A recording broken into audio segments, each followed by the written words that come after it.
Hello, Cedar Ridge parents. My name is Jonathan Hayden. I'm your student's teacher for English 2 or Advanced English 2. Probably not tennis, but yeah, nice to kind of meet you.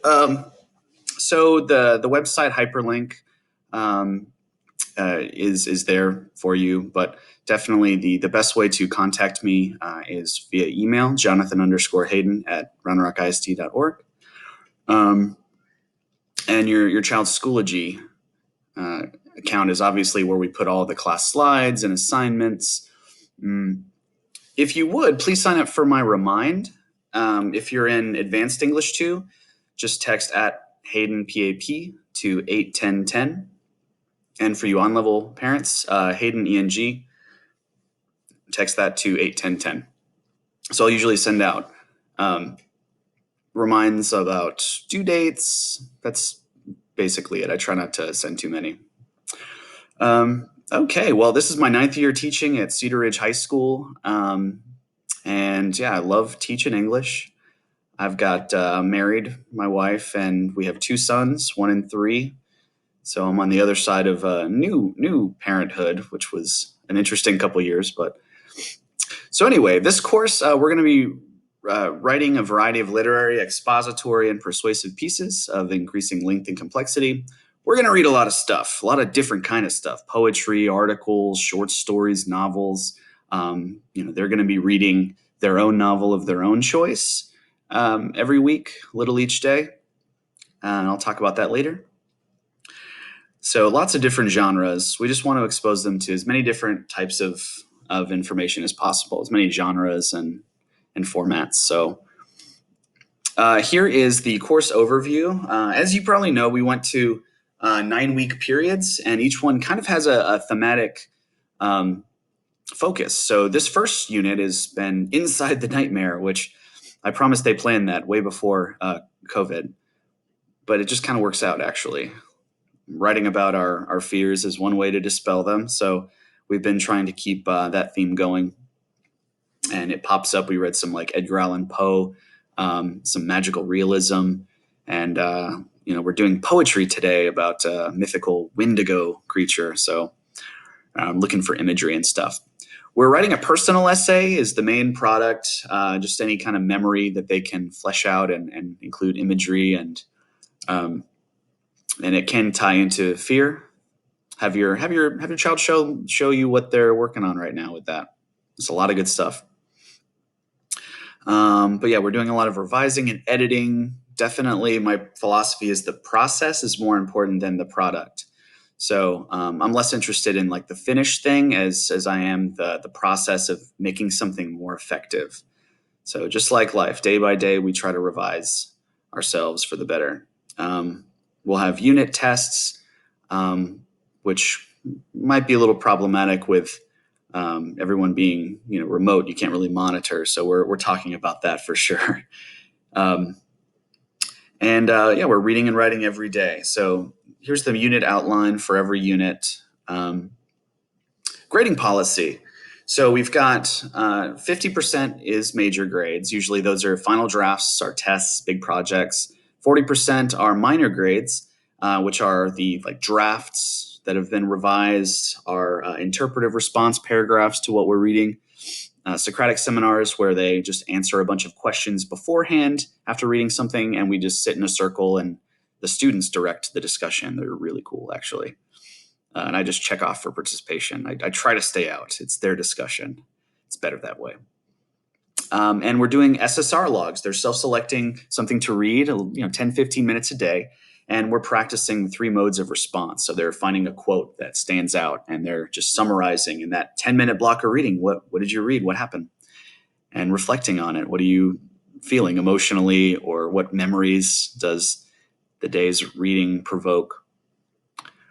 And then we have a lot of dailies lately. I usually don't take that many daily grades. We have a lot of them because early on we wanted to see, get a feel for our students' strengths and weaknesses, and also just make sure that they're able to participate. So if they need help, though, please have them reach out to me via email.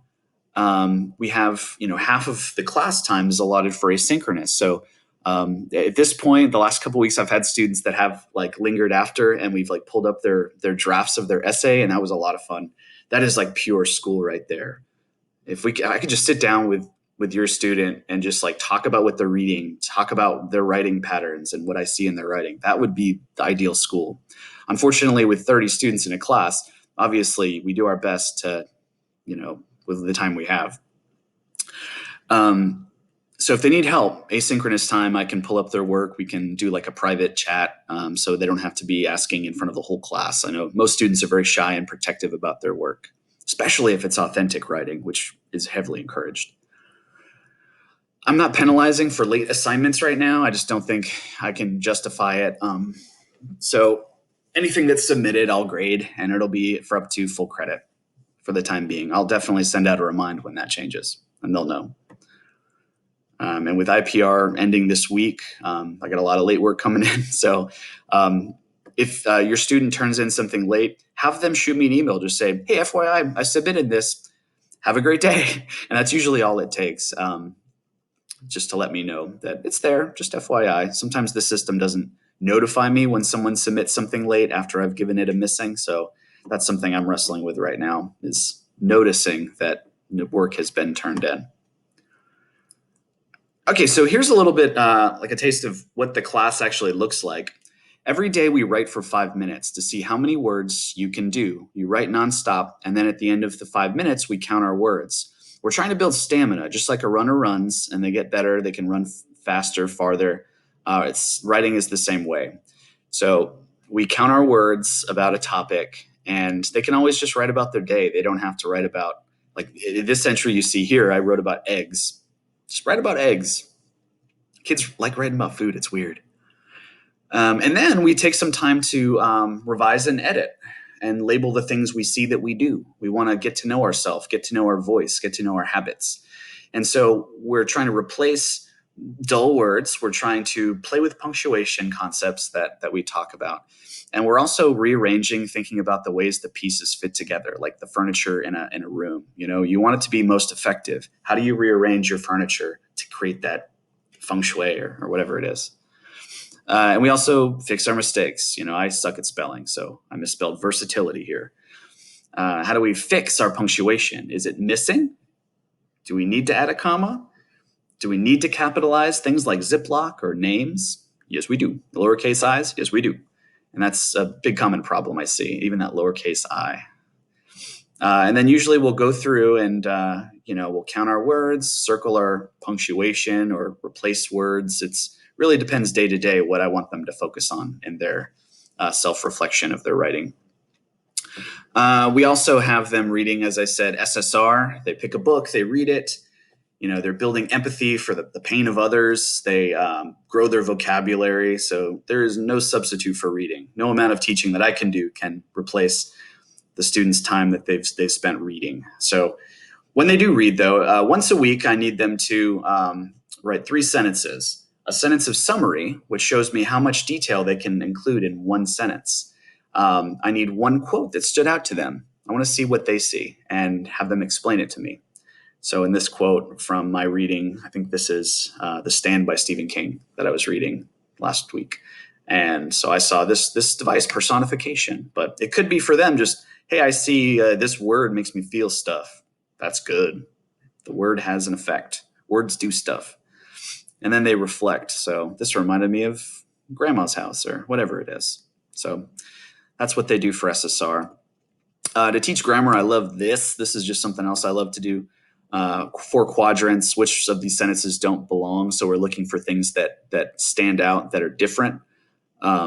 So here we have a simple sentence in the top right. 1, 2, 3, 4 are all compound sentences that we're learning right now. So, but they can also look at like, oh, all of them have a dog in them except one, or one of them has a describing word, mangy. So what they've noticed is really cool and valid to talk about. So we also try to build creativity. I know that one of the weak points of public education today is that the students aren't being trained to be more creative. We need problem solvers to solve problems. And so it's not all about memorization and reciting things back on tests. This is a great way that I use to teach them creativity. You're picking two things and you're explaining the similarity. You build a bridge of similarity between two dissimilar objects. So, what are they both made of? Their structure. What's their purpose or function? What's their effect on others? So, for example, a volcano and a Coca Cola can, they're both full of liquid that can explode when under pressure. Um, Garage door openers and old men, they both, eventually need some repairs. So, it's a really cool activity. But bottom line, my philosophy is that every student is a rough draft. Every human is. So every day we want to try and make revisions and make more effective the thing that we are. All right, that's all I got. Send me emails if you have questions. But I'm really excited to be working with your student. And thank you for watching. I turn this off.